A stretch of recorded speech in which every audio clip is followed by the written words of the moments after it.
Salut à tous! Petite vidéo rapide pour vous présenter un nouveau format qui va bientôt paraître sur la chaîne et que j'ai appelé C'est qui ça? Alors pour commencer par le commencement, sachez que c'est un format que j'ai pensé pour les enfants. Ce qui ne veut pas dire que les adultes ne peuvent pas le regarder, mais simplement qu'il faut bien garder en tête qu'il n'a pas été pensé à la base pour des gens qui ont déjà un bagage en histoire des arts, aussi léger soit-il. En gros, le fait que je m'adresse à des enfants, ça veut juste dire que je vais utiliser un vocabulaire plus simplifié, ou alors que je vais expliquer les termes complexes, et que je vais raconter des choses que beaucoup de gens ici connaissent peut-être déjà, et que je vais aussi éviter les sujets un petit peu sensibles, notamment sur la sexualité, où je vais les aborder d'une manière adaptée pour des enfants. J'ai décidé de me lancer dans ce format pour plusieurs raisons. Déjà parce que la pédagogie c'est mon métier. Pour ceux qui ne le savent pas, je suis professeure des écoles, ce qui veut dire que expliquer des choses à des petits loulous, c'est mon quotidien. La deuxième raison, c'est que pour plein de raisons diverses et variées, notamment des raisons de santé,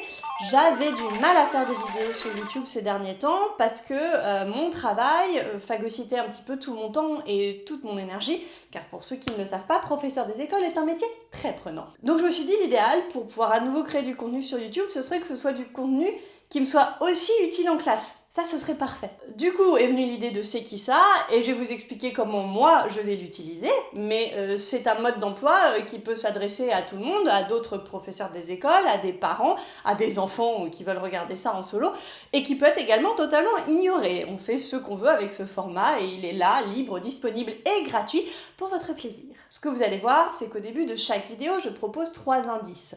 Ce sont des indices que moi, je vais afficher en classe, en amont en fait, de la vidéo, pour donner l'opportunité aux élèves de deviner qui est l'artiste dont on va parler. Ensuite, je leur laisse un petit peu de temps pour faire des recherches et essayer de retrouver l'artiste mystère, et quand ça c'est terminé, on visionne la vidéo en classe pour qu'ils aient un peu plus d'informations à son sujet.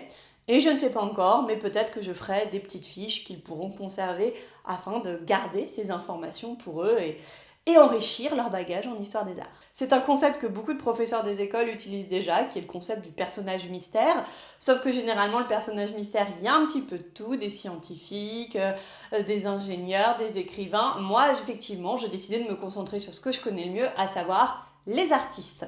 Et une fois n'est pas coutume, je vais alterner artiste homme, artiste femme, parce que c'est toujours ce que j'essaye de faire. Donc comme je vous le disais, vous n'êtes pas du tout obligé de procéder comme je procède, vous pouvez complètement ignorer les indices et vous contenter de regarder la vidéo ou de faire regarder la vidéo à des enfants. Petite note aux parents qui éventuellement seraient intéressés pour montrer ces vidéos à leurs enfants, faites attention à ne pas forcément laisser vos enfants ensuite se promener librement sur ma chaîne, il y a du contenu qui n'est pas adapté pour les plus jeunes. Si vous êtes vous-même prof et que vous voulez utiliser ce contenu en classe, eh ben allez-y, il est là pour ça. Sachez que ce sera exclusivement de la voix off, on ne verra pas ma tête, donc il n'y aura pas de distraction pour vos élèves. Et puis aussi parce que c'est plus facile pour moi de faire seulement de la voix off. C'est également un format qui va un peu plus être biographique que ce que j'ai l'habitude de faire. Je pense par exemple aux 3 coups de pinceau où je parle avant tout du style. Donc c'est une approche différente, ce qui peut intéresser absolument tout le monde selon moi. J'espère que ce nouveau format, il vous plaira.